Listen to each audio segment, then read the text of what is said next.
Tony, thank you very much.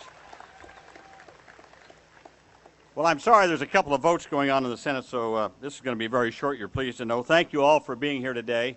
Thanks for raising your voices. I'm the leader of a bill to shut down Guantanamo, and I'm going to talk about that in a second.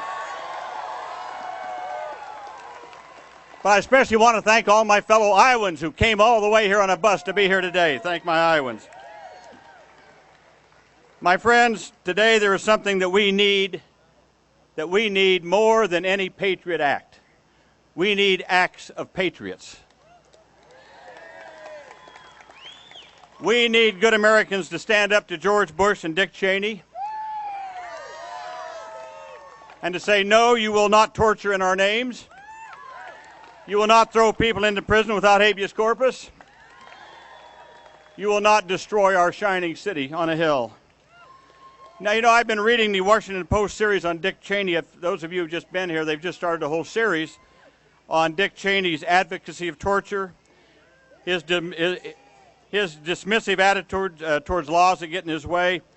He knows no boundaries. Now, he doesn't even acknowledge that he's a part of the executive branch. So we're going to have to rewrite all our civics books. We now have 4 branches of government.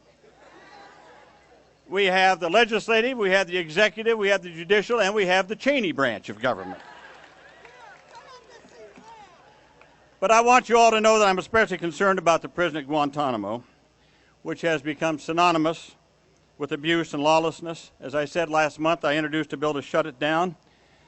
My bill would transfer the hardcore terrorists to Fort Leavenworth, and the others, the great majority of those at Guantanamo, would have their legal statuses resolved once and for all.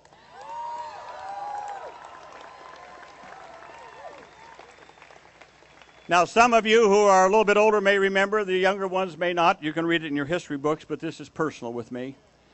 37 years ago, this next month, as a congressional staffer, I played a role in taking the pictures and exposing the tiger cages on Con Son Island off of Vietnam, where ordinary Vietnamese civilians were being held incommunicado. They were tortured, killed, all with the full sanction and knowledge of the U.S. government.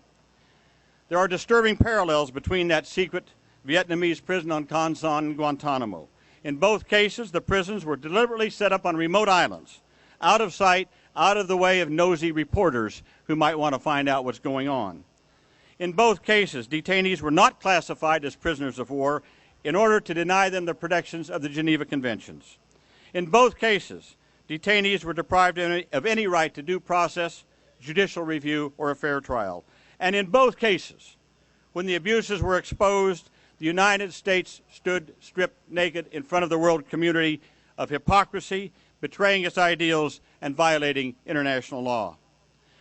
Even President Bush sees the problem. He said, and I quote, "No question," this is what President Bush said, "no question, Guantanamo sends a signal to some of our friends, provides an excuse to say the United States is not upholding the values that they're trying to encourage other countries to adhere to." Well, Mr. President, you finally got something right. That's exactly. And Mr. President, we have the perfect solution.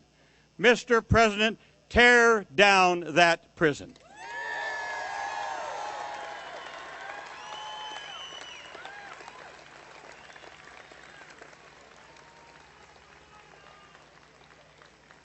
And while you're at it, stop spreading fear and paranoia.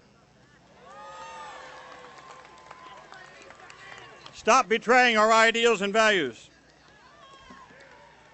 We can defeat our enemies without becoming like them. And so we have a simple message to President Bush and Vice President Cheney in his undisclosed location, wherever that might be. Our national anthem still says we're the land of the free and the home of the brave. And we're not going to let anybody take that away from us. Thank you for being here today. Thank you.